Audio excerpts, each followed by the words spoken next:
12-year-old Tyrese Walton knew the weight of a dream. He carried it in the worn canvas bag slung across his shoulder, the one that rattled with each step he took. Tyrese's bag held his aspirations, crushed and dented in the form of discarded aluminum cans. Every glint of sunlight reflecting off a crumpled can in the park was a promise to help his grandmother, his rock.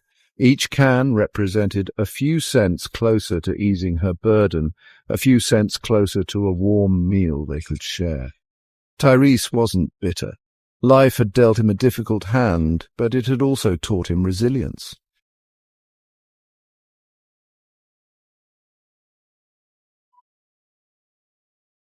The park was Tyrese's sanctuary. Amidst the laughter and carefree joy, he found a strange sense of belonging. He wasn't there to play, but the vibrant tapestry of life unfolding around him filled him with a quiet hope. He went about his task diligently, his eyes scanning the ground, his hands moving with practiced ease. It was on one such afternoon that Tyrese noticed her, a woman with child, her face etched with a kind of fragile beauty. She struggled to catch her breath, her hand clutching her stomach as if in pain.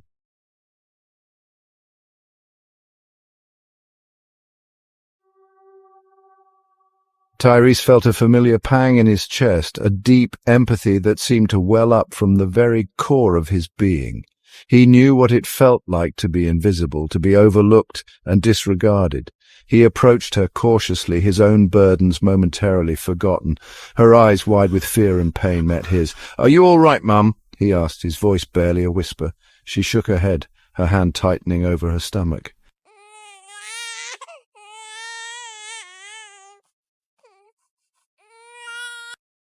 Tyrese's heart pounded in his chest, a drumbeat of uncertainty against his ribs. He was just a kid, a nobody. What could he possibly do? He glanced at his bag, heavy with the weight of his responsibility, the weight of his dreams. He looked back at the woman, her face pale and drawn, her breath coming in ragged gasps. In that moment something shifted within Tyrese. He knew he couldn't walk away. He had to do something.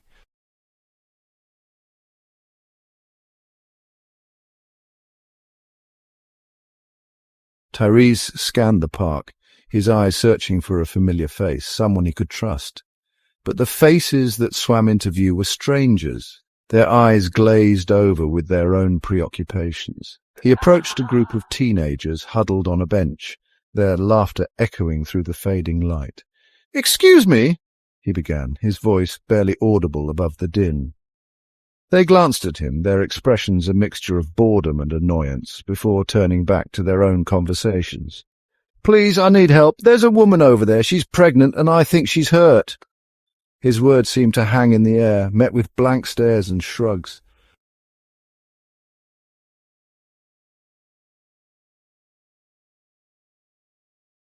Tyrese's mind raced, his thoughts a jumbled mess of fear and urgency. He had to find someone, anyone who would listen. He spotted a lone figure in the distance, an elderly man walking his dog. Hope surged through him, a tiny flicker in the gathering darkness. "Sir, please," he gasped, his voice hoarse with desperation. "You have to help me." The man stopped, his weathered face etched with concern. "Where is she, son?" he asked, his voice calm and reassuring. Relief washed over Tyrese, a wave of gratitude for this stranger's willingness to listen, to believe.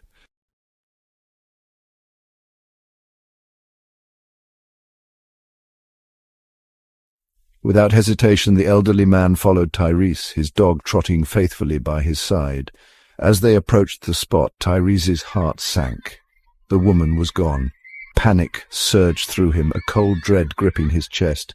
He had failed her. "She was here, I swear," he stammered, his voice trembling with a mixture of fear and frustration.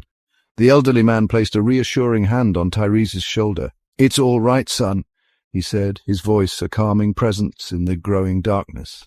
Just then a sharp cry pierced the air, a sound of pain and terror that sent chills down Tyrese's spine. He recognized that voice. It was her.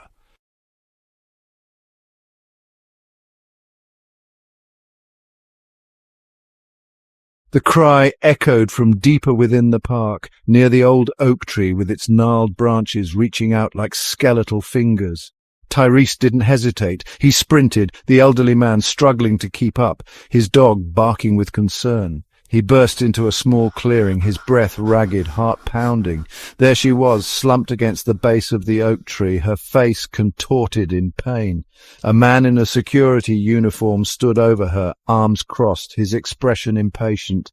"Ma'am, are you all right?" The security guard's tone was bored, disinterested.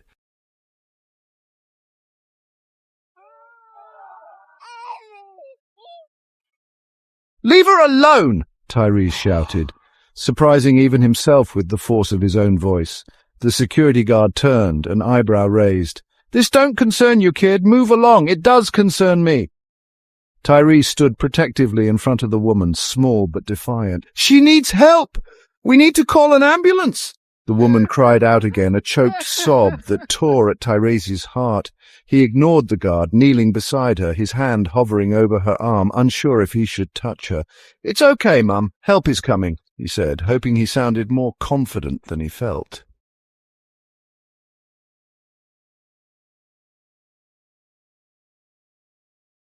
"I said, move along." The guard grabbed Tyrese's arm, pulling him roughly back. "You're bothering this woman." "No, he's not." The woman finally spoke, her voice weak. "He's the only one who stopped to help." The guard scoffed. "Right, and I suppose he's going to pay for your ambulance ride too. Let him go," the elderly man shouted, finally catching up. "Can't you see she's in distress? Call an ambulance now." The guard hesitated, his face reddening. He clearly didn't like being challenged, especially not by a couple of kids and an old man. But something in the elderly man's voice, the fire in his eyes, made him think twice about escalating the situation.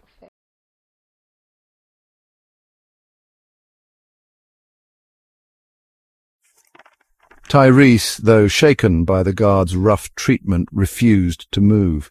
He held his ground, his eyes fixed on the woman, a silent promise passing between them that he wouldn't leave her side. "Don't worry, ma'am," Tyrese said, his young voice firm, despite the tremor in his chest. "I'm here. I'm not going anywhere." The woman's eyes met his, a flicker of gratitude in their depths, and in that shared gaze, a connection was forged, a testament to the power of human compassion, a beacon of hope in the gathering twilight. Help was coming. It had to. Tyrese had given his word.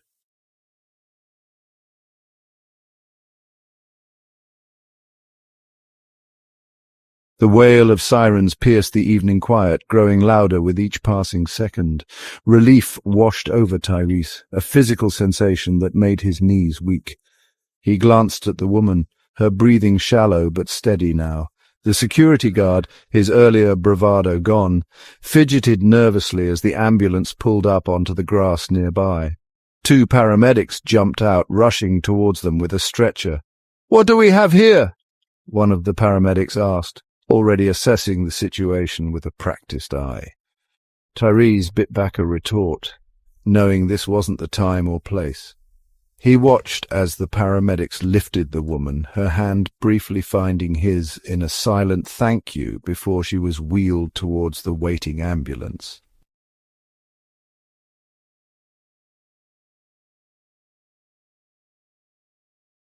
Moments later, a black car, all sharp angles and tinted windows, pulled up beside the ambulance. A man emerged, his expensive suit and air of authority at odds with the chaotic scene. He rushed towards the ambulance, his eyes scanning the crowd until they landed on the elderly man and Tyrese. "What happened? Is she all right?" the man demanded, his voice a mixture of fear and urgency. "Riley, darling!" The woman's voice, weak but filled with relief, came from inside the ambulance. "I'm here. It's all right." The man, Riley, disappeared inside the ambulance, his concern palpable even from a distance. The elderly man patted Tyrese's shoulder gently. "You did good, son. You did real good."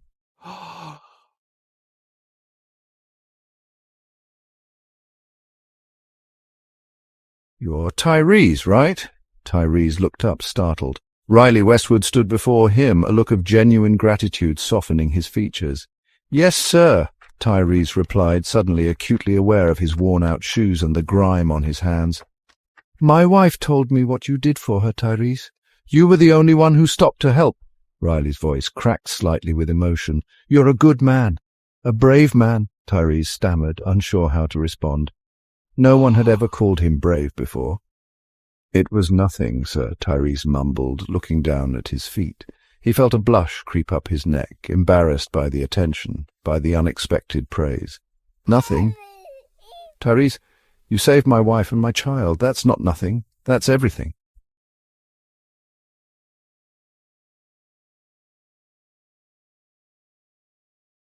Riley reached into his pocket and pulled out a business card, pressing it into Tyrese's hand. "I want you to have this. Call me. Let me help you achieve your dreams, whatever they may be." Tyrese stared at the card, his name embossed in sleek silver lettering. Riley Westwood, CEO, Verdant's Technologies. It felt heavy in his hand, a tangible symbol of a world he'd only ever glimpsed from afar. "My wife told me about your grandmother, about your dreams of helping her, of going to college." Riley's eyes held a warmth that belied his imposing presence. "I want to help make those dreams a reality, Tyrese. Consider it a small token of my immense gratitude." Tyrese looked at Riley, his eyes shining with unshed tears, a single word escaping his lips, barely audible in the fading light. "Thank you."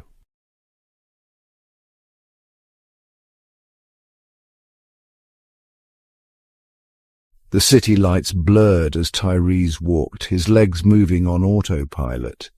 He clutched Riley's business card, a reminder of the surreal encounter, one moment invisible, the next face-to-face with Riley Westwood. Riley's sincerity and gratitude were unforgettable. It was a kindness Tyrese had never experienced.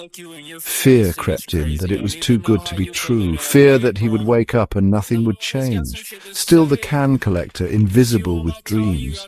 But the gratitude in her eyes gave him hope. Maybe, just maybe, this was real, his chance to change everything.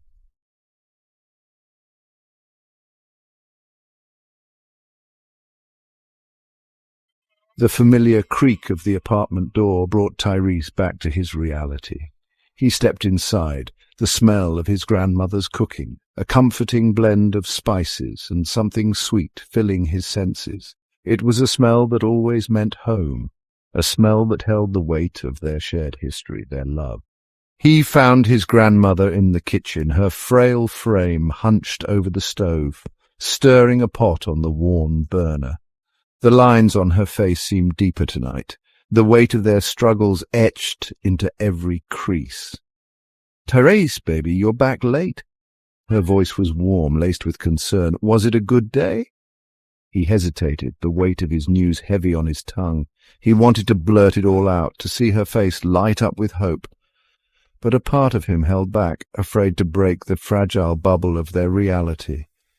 He walked towards her, pulling out the crumpled dollar bills and loose change from his pocket, placing it gently on the table beside her. "Not bad," he finally said, forcing a smile. "Enough for a few days, maybe even that sweet potato pie you like."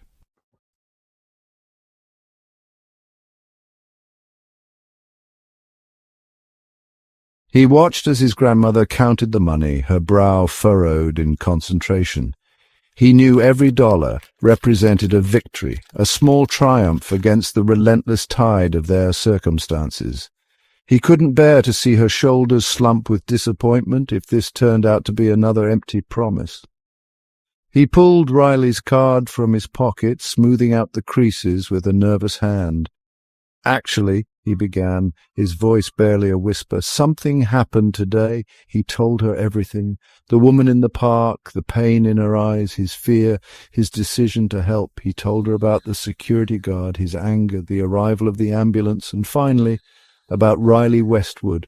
He spoke slowly, carefully, watching her face for any sign of disbelief, of doubt. But as he spoke, he saw a transformation take place.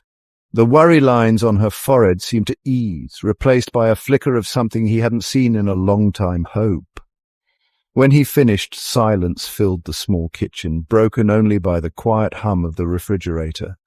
His grandmother sat there, her gaze fixed on the business card in his hand, her expression unreadable.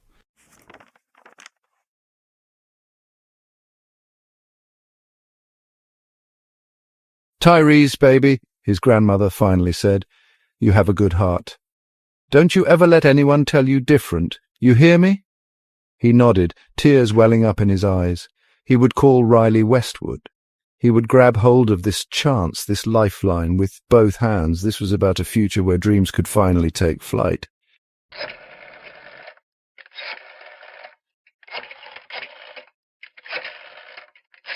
The worn rotary phone felt heavy in Tyrese's hand. Each number dialed felt like a step into the unknown, a world where people like Riley Westwood existed, a world he could only dream of being a part of. His grandmother sat beside him at the table, her presence a silent source of strength, her eyes filled with a cautious hope that mirrored his own. The phone rang twice before a crisp, professional voice answered. "Verdant's Technologies, how may I direct your call?" Tyrese's heart pounded in his chest, his prepared words catching in his throat. Hello, this is Tyrese Walton. Mr. Westwood, Riley Westwood, asked me to call." A brief pause, then, "Tyrese, it's good to hear from you, son. How are you?" Riley's voice, though businesslike, held a genuine warmth that eased Tyrese's nerves. He explained that he and his grandmother had discussed his offer, their gratitude immense, their disbelief still lingering. Riley listened patiently, then, his voice firm, said, "Tyrese, I meant what I said. Consider it an investment, not just in you, but in the future. You, my boy, have a bright future ahead of you."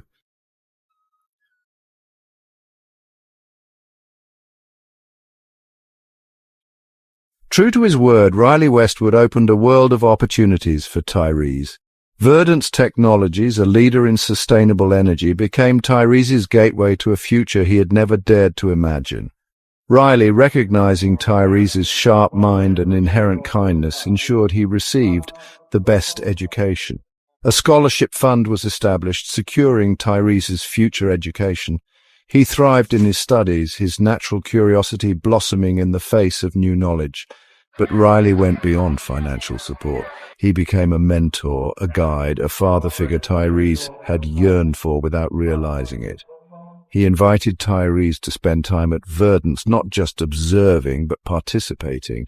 Tyrese, initially overwhelmed, quickly acclimated to the fast-paced, innovative environment. He learned about renewable energy, about the power of technology to create a better future, a future he could contribute to. The employees, initially surprised to see a young boy amidst their ranks, warmed up to Tyrese's eagerness to learn, his infectious enthusiasm. They saw in him a reflection of the very values that Riley Westwood championed: integrity, compassion, and a drive to make a difference.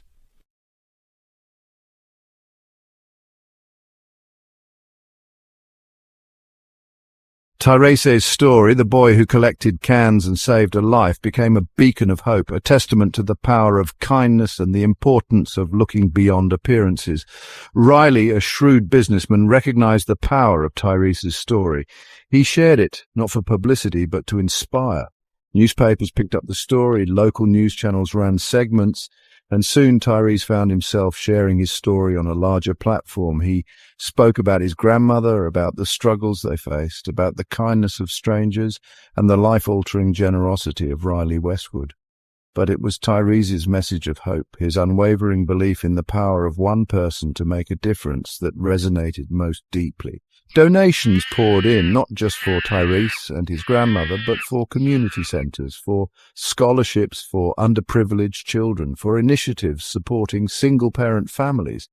Tyrese's story, once lost in the cacophony of everyday life, became a ripple effect, its impact spreading far beyond the boundaries of their small world.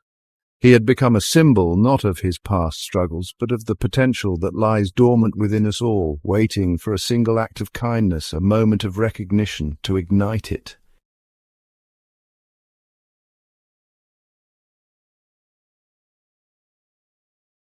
The boy who once navigated the world unseen, his dreams tucked away in a bag of discarded cans, was gone. In his place stood a young man, his eyes reflecting a newfound confidence. Tyrese Walton, once invisible, was now a beacon of hope. The scholarship from Verdance Technologies was a lifeline, pulling Tyrese and his grandmother into a world of possibilities. The weight of the world now felt like a challenge he was equipped to face. He excelled in his studies, his thirst for knowledge insatiable. He embraced every opportunity with quiet determination. He hadn't forgotten where he came from. The sacrifices made by his grandmother, they were etched into his being, a reminder of resilience. The fear of being invisible no longer haunted him. He discovered his voice through actions, making a difference. True strength lay in embracing struggles, offering hope.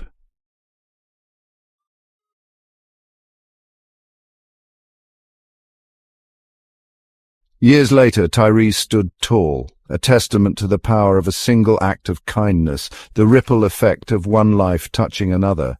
He had become a successful engineer. His work at Verdance Technologies focused on developing sustainable energy solutions for underserved communities. His journey from the park bench to the podium had become a beacon of hope for countless others, a testament to the indomitable spirit that resides within us all.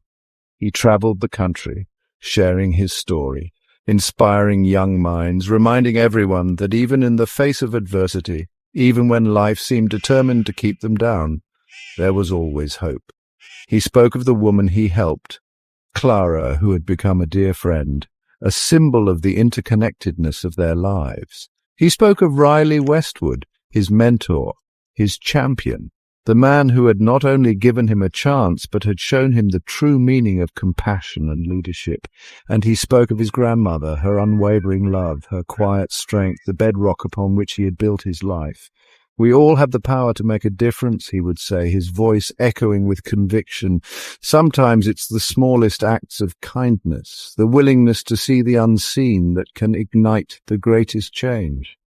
His story, a testament to the power of human connection, served as a powerful reminder that even amidst the chaos and indifference of the world, even when darkness threatens to consume us, a single spark of hope, nurtured by compassion and opportunity, can illuminate the path towards a brighter future. It was a future Tyrese was determined to build, one act of kindness, one seed of hope at a time. Don't forget to like and share this video, and subscribe to our channel for more inspiring stories.